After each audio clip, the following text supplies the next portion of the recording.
ओम नमः शिवाय। आप सभी पर भगवान भोलेनाथ की कृपा हमेशा बनी रहे। आज जो कहानी मैं लेकर आई हूँ वह कहानी बहुत ही ज्ञानवर्धक और एक मोटिवेशनल कहानी है। यह कहानी एक प्रेरणा देने वाली कहानी है। इस कहानी का उल्लेख हमें शिव महापुराण में भी मिलता है, इसलिए यह कहानी बहुत ही पावन और पवित्र है। जो भी भक्त पूरी लगन से सच्चे मन से इस कहानी को सुनता है उस पर देवादिदेव महादेव की असीम कृपा होती है। आज की हमारी यह कहानी है एक प्यारी सी चिड़िया की शिव की कहानी। तो चलिए आज की कहानी शुरू करते हैं। प्राचीन काल की बात है। एक सेठ और एक सेठानी थे। उनके घर में अन्न धन की कोई कमी नहीं थी, परंतु फिर भी उन दोनों ने अपने जीवन में कभी कोई दान पुण्य नहीं किया, कभी कोई धर्म का कार्य नहीं किया, कभी किसी भिक्षुक को भिक्षा नहीं दी, कभी किसी को खाने के लिए एक दाना भी नहीं दिया, जबकि उनके घर में कोई खाने वाला भी नहीं था। उन दोनों की कोई संतान नहीं थी। नगर में उनकी एक बड़ी सी हवेली थी और उनकी हवेली के पास ही एक पीपल का वृक्ष था और उस पीपल के वृक्ष पर एक घोंसला था। उस घोंसले में एक प्यारी सी चिड़िया रहती थी जिसके दो छोटे छोटे प्यारे प्यारे बच्चे थे। चिड़िया रोज सवेरे दाना चुगने के लिए निकल जाती। वह पूरे नगर में जाती, दाना पानी चुगती और वापस आकर बड़े प्यार से अपने दोनों बच्चों को खिलाती। ये उसका रोज का काम था। वह रोज सवेरे दाना चुगने के लिए निकल जाती और शाम को आती। वह चिड़िया उस सेठ की हवेली पर भी जाती थी, परंतु उस चिड़िया को उस सेठ की हवेली की छत पर एक दाना भी नहीं मिलता, जबकि नगर के सभी घरों में उसे कुछ ना कुछ मिल जाता था। वह चिड़िया रोज सोचती थी कि इस सेठ की हवेली कितनी बड़ी है, यह कितना धनी व्यक्ति है, फिर भी इसकी छत पर आज तक कभी एक दाना भी नहीं मिला। इसने कभी किसी को कुछ दान भी नहीं किया, कभी किसी भिक्षुक को भिक्षा नहीं दी, पुण्य का कार्य नहीं किया, कभी किसी मंदिर के कार्य में भी सहयोग नहीं किया, किसी असहाय की सेवा नहीं की, कभी किसी जीव जंतु का पोषण नहीं किया। कितना कंजूस व्यक्ति है। एक दिन सवेरे वह चिड़िया अपने घोंसले से उड़कर उस सेठ की हवेली पर जाकर बैठ जाती है। जब वह चिड़िया उस सेठ की हवेली पर जाकर बैठती है तो उसने देखा कि दोनों सेठ सेठानी बैठकर आपस में बातें कर रहे हैं। वह सेठानी अपने पति से कहती है कि सेठ जी, हमारे पास धन दौलत की कोई कमी नहीं है, कितनी संपत्ति है हमारे पास, पूरा नगर हमें नगर सेठ कह के बुलाता है, परंतु हम इतनी धन संपत्ति का करेंगे क्या? इस धन को तो खाने वाला भी कोई नहीं है, हमारा कोई वारिस नहीं है, इस संपत्ति को कौन उपयोग में लाएगा? तब वह सेठ कहता है, सेठानी, हमारा कोई पुत्र तो है नहीं, जब तक हम दोनों जिंदा हैं तब तक हम इस धन को भोगेंगे और उसके बाद जिसकी किस्मत में होगा वह इस धन को भोगेगा। वे दोनों सेठ सेठानी इसी तरह की बातें कर रहे थे और चिड़िया उन दोनों की बातों को बड़े गौर से सुन रही थी। उन दोनों की सारी बातें सुनकर वह चिड़िया उनकी हवेली से उड़कर आगे चली गई अपना दाना पानी चुगने, और दाना चुगकर शाम को वापस फिर अपने घोंसले में आ गई। अब वह चिड़िया रोज सवेरे जाकर उनकी हवेली में बैठ जाती और सेठ सेठानी की बातें सुना करती।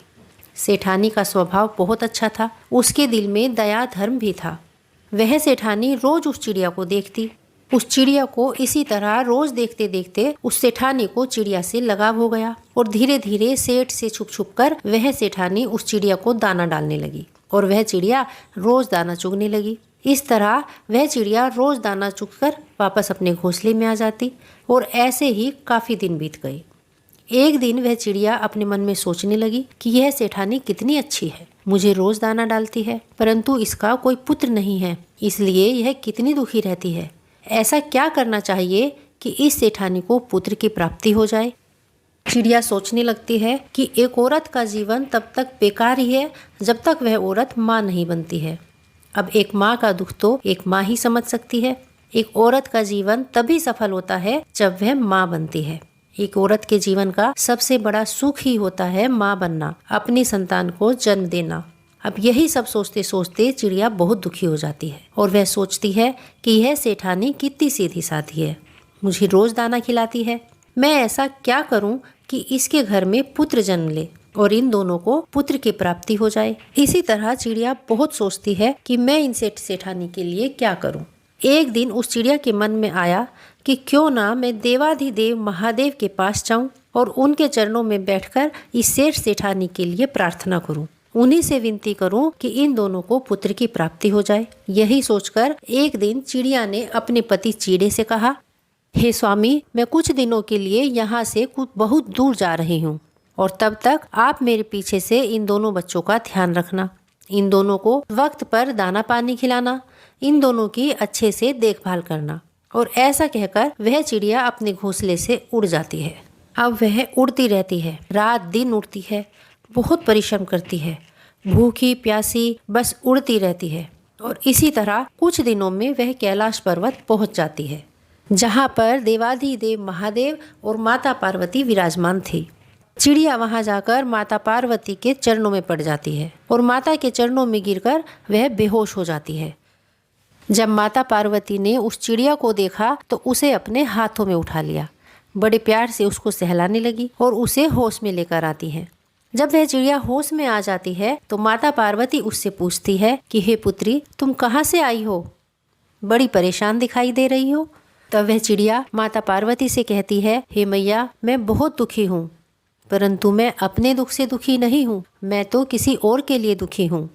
माता कहती है, पुत्री खुलकर बताओ, पूरी बात बताओ कि आखिर तुम क्यों दुखी हो। तो वह चिड़िया कहती है, हे माता, मैं जहाँ पर रहती हूँ वहाँ करीब ही एक सेठ सेठानी रहते हैं। वह सेठानी बहुत ही भोली है, मुझे प्रतिदिन दाना खिलाती है, परंतु उस सेठानी का कोई पुत्र नहीं है, जिस कारण वह हमेशा बहुत दुखी रहती है। हे मैया, आप उसे एक पुत्र दे दीजिए। और ऐसी विनती कर वह चिड़िया फिर से बेहोश हो जाती है। माता पार्वती फिर से उस चिड़िया को होश में लेकर आती हैं और फिर उस चिड़िया को दाना पानी खिलाती हैं। और फिर माता पार्वती उस चिड़िया से कहती हैं कि तुम बिल्कुल चिंता मत करो, अभी थोड़ी देर बाद महादेव उठेंगे तो मैं उनसे इस विषय में बात अवश्य करूँ। थोड़ी देर बाद महादेव अपनी समाधि से उठ जाते हैं। तब माता पार्वती उस चिड़िया को अपने हाथों में लेकर महादेव के पास जाती हैं और उनसे पूछती हैं कि हे प्रभु, उस नगर में एक सेठ सेठानी रहते हैं, क्या उनके नसीब में कोई पुत्र है या नहीं? तब महादेव कहते हैं, नहीं गौरी, उन दोनों के नसीब में पुत्र की प्राप्ति नहीं है। तब माता महादेव से कहती हैं कि हे प्रभु, उन दोनों को तो आपको पुत्र देना ही पड़ेगा। महादेव कहते हैं, गौरी तुम इस तरह जिद मत करो, जब उनके नसीब में पुत्र है ही नहीं तो मैं उन्हें पुत्र कैसे दे सकता हूँ। माता कहती हैं, हे प्रभु, यह चिड़िया बड़ी दूर से उड़कर यहाँ आई है, बड़ी आशा लेकर आई है, यह विश्वास करके आई है कि हम इसकी आशा को जरूर पूरा करेंगे। अब हम इसे यहाँ से खाली हाथ कैसे लौटा सकते हैं? तब भगवान भोलेनाथ कहते हैं, ठीक है गोरा, तुम हर बार मुझसे इसी तरह जिद करके अपनी बात मनवा लेती हो और मुझे भी तुम्हारी हर जिद माननी पड़ती है। इस चिड़िया से कहो कि हम उस सेठ सेठानी को पुत्र अवश्य देंगे, परंतु इसके लिए उन दोनों को दान धर्म करना होगा, पुण्य कार्य करने होंगे, पवित्र शास्त्रों को पढ़ना होगा। वे बिल्कुल नास्तिक हैं, उन दोनों को स्वास्तिक होना होगा, मंदिर जाना होगा, व्रत पूजन भजन सब करना होगा, भिक्षुक को भिक्षा भी देनी पड़ेगी, तभी उन दोनों को पुत्र की प्राप्ति हो सकती है। चिड़िया ने कहा, ठीक है प्रभु, मैं अपनी तरफ से पूरी कोशिश करूंगी कि वे दोनों सेठ सेठानी नास्तिक से आस्तिक हो जाएं और आपके कहे अनुसार सभी कार्य करें। ऐसा कहकर देवाधिदेव महादेव और माता पार्वती दोनों के चरणों में प्रणाम करके वह चिड़िया वहां से उड़ जाती है और उड़ते उड़ते अपने घोंसले में वापस आ जाती है। और उसके 1 साल बाद उस सेठ सेठानी को एक पुत्र रत्न की प्राप्ति होती। अपने पुत्र को देखकर सेठ सेठानी बहुत खुश होते हैं, वह चिड़िया भी बहुत खुश होती है, उसकी मेहनत सफल हो जाती है। चिड़िया अपनी मेहनत के उस फल को देखकर फूली नहीं समाती। वह सोचती है कि अब यह सेठ अपने बच्चे को अच्छी अच्छी चीजें खिलाएगा और जब यह अपने बच्चे को भी अच्छी अच्छी चीजें खिलाएगा तो कुछ दाने उसके हाथ से गिरकर नीचे भी गिरेंगे और उसी बहाने मेरे बच्चों को भी अब अच्छी अच्छी चीजें खाने के लिए मिला करेंगी। यह सोचकर वह चिड़िया बहुत प्रसन्न हो जाती है। अब उस सेठ का लड़का धीरे धीरे बड़ा होने लगता है। एक शिवरात्रि गई, दूसरी भी गई, तीसरी शिवरात्रि भी निकल गई, इसी तरह चौथी भी निकल गई और जब 5वीं शिवरात्रि आने को होती है तो वह चिड़िया बड़ी चिंतित होती है। वह सोचती है कि इन सेठ सेठानी का लड़का 5 साल का होने वाला है, परंतु इन्होंने अभी तक कोई भी धर्म कार्य करना प्रारंभ नहीं किया, ना ये मंदिर जाते हैं, ना ही कोई पवित्र शास्त्र पढ़ते हैं और ना ही दान पुण्य आदि का कोई भी कार्य करते हैं। अगर ये दोनों इसी तरह नास्तिक बने रहे तो इनका पुत्र अल्पायु होगा और शीघ्र ही वह मृत्यु को प्राप्त हो जाएगा। ऐसा सोचकर वह चिड़िया बहुत परेशान हो जाती है, बहुत दुखी हो जाती है। वह सोचती है कि अब मैं क्या करूं, कैसे कहूँ, इन सेठ सेठानी को अपनी बात कैसे समझाऊं? ये तो मेरी भाषा ही नहीं समझते, ना ही मेरे इशारे समझते हैं। अब मैं क्या करूं? यह सोचकर वह चिड़िया बहुत दुखी रहने लगी। तब तक चिड़िया के बच्चे भी बड़े हो गए थे। एक दिन चिड़िया अपने बच्चों से बोली कि तुम दोनों अपना ख्याल रखना, क्योंकि मैं कुछ दिनों के लिए बाहर जा रही हूँ और मुझे वहाँ से आने में कुछ समय लगेगा। ऐसा कहकर वह चिड़िया उड़ान भर लेती है और उड़ते उड़ते सीधा पहुंच जाती है कैलाश पर्वत पर और जाकर माता पार्वती के चरणों में पड़ जाती है। माता पार्वती उस चिड़िया को अपने हाथों में उठाकर उससे प्यार से पूछती हैं, हे पुत्री, अब तुम्हें क्या परेशानी है? तुमने जैसा कहा था वैसा हो गया है। उन सेठ सेठानी को पुत्र की प्राप्ति हो गई है। वह चिड़िया कहती है, हे मैया, उन सेठ सेठानी को पुत्र की प्राप्ति तो हो गई है, परंतु मैं अभी तक उन दोनों को सद्मार्ग पर लाने में असक्षम हूँ। मैं उन दोनों को धर्म के कार्यों में नहीं लगा सकी। वे दोनों सेठ सेठानी अभी तक बिल्कुल वैसे के वैसे ही हैं, नास्तिक हैं, कोई पूजा पाठ, व्रत, त्योहार, दान, धर्म कुछ नहीं करते हैं। तब महादेव कहते हैं, हे चिड़िया, तब तो उनका पुत्र अल्पायु होगा। यह सुनकर वह चिड़िया माता के चरणों में अपने सर को रखकर जोर जोर से पीटने लगती है और माता से कहती है, हे मैया, ऐसा नहीं होना चाहिए। उनका पुत्र दीर्घायु होना चाहिए, अल्पायु नहीं। वह चिड़िया अच्छी तरह से जानती थी कि यदि हमें अपने पिता से कुछ चाहिए तो हमें अपनी माता को मनाना चाहिए। यदि माता मान गई तो पिताजी तो अपने आप मान जाएंगे। यही सोचकर वह चिड़िया माता के चरणों में बार बार अपना सिर पटकने लगी। कुछ देर में ही माता ने उस चिड़िया को अपने हाथों में उठा लिया, उसे पुचकारने लगी और बोली, हे प्यारी चिड़िया, तुम शांत हो जाओ। और महादेव से प्रार्थना करने लगी कि हे महादेव, ऐसा नहीं होना चाहिए। वह चिड़िया भी महादेव के चरणों में बैठकर उनसे प्रार्थना करती है कि हे भगवान, मैंने अपनी तरफ से पूरी कोशिश की, परंतु मैं क्या करूं? वे दोनों सेठ सेठानी ना तो मेरी भाषा समझते हैं और ना ही मेरे इशारे समझते हैं। अब मैं उन्हें सन्मार्ग पर कैसे लेकर आऊं? कैसे उन्हें धर्म के कार्यों में लगाऊं? हे प्रभु, अब तो यदि आप दोनों ही वहां आकर उन दोनों को सन्मार्ग पर लेकर आए तभी कुछ हो सकता है।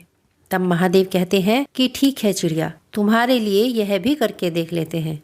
हम दोनों शीघ्र ही सेठ सेठानी के घर पहुंच जाएंगे। यह सुनकर चिड़िया बहुत प्रसन्न हो जाती है और वापस उड़कर अपने घोंसले में आ जाती है। कुछ दिनों बाद देवाधिदेव महादेव और माता पार्वती भिक्षुक का रूप धारण करके उस सेठ सेठानी के द्वार पर आते हैं और अलग जगाते हैं। आवाज लगाते हैं कि हमें भूख लगी है। उनकी आवाज सुनकर सेठानी बाहर निकल कर आती है। तब महादेव उस सेठानी से कहते हैं कि हे सेठानी, हमें भूख लगी है, हमें भोजन कराओ, नहीं तो हम तुम्हें श्राप दे देंगे और तुम बर्बाद हो जाओगे। सेठानी उन बाबा के चरणों में पड़ जाती है और कहती है, हे बाबा, श्राप मत देना, मैं आपको भोजन अवश्य कराऊंगी। और ऐसा कहकर महादेव और माता पार्वती को घर के अंदर ले जाती है और अंदर जाकर अच्छे अच्छे पकवान बनाकर महादेव और माता पार्वती को जिमाती है। जब महादेव और माता पार्वती जिम रहे होते हैं तो उनका नन्हा सा पुत्र भी वहीं घूमता रहता है। वह कभी उन दोनों को पूरी लाकर देता है तो कभी चावल, कभी कोई सी मिठाई लाकर देता है तो कभी कोई सी, तो कभी जल लाकर देता है। यह देखकर माता पार्वती बहुत प्रसन्न होती है। वह सोचती है कि महादेव का प्रसाद है, इसलिए यह बच्चा कितना प्यारा और चंचल है। जब उन दोनों का भोजन पूर्ण हो जाता है तो वह दोनों वहाँ से जाने लगते हैं। तब सेठ सेठानी दोनों उन दोनों के सामने हाथ जोड़कर खड़े हो जाते हैं और कहते हैं, हे बाबा, हे मैया, यदि हमसे आपकी सेवा में कोई कमी हो गई हो तो हमें क्षमा कीजिएगा, परंतु हमें कभी श्राप मत दीजिएगा। महादेव कहते हैं कि तुम दोनों ने आज तक अपने जीवन में बहुत सारी गलतियां की हैं और आज भी कर रहे हो। अगर तुम इसी तरह गलतियां करते रहे तो तुम्हारा पुत्र अल्पायु होगा और शीघ्र ही वह इस दुनिया को छोड़कर चला जाएगा। यह सुनकर सेठ सेठानी दोनों उन दोनों के चरणों में पड़ जाते हैं और कहते हैं, हे बाबा, ऐसा बिल्कुल नहीं होना चाहिए।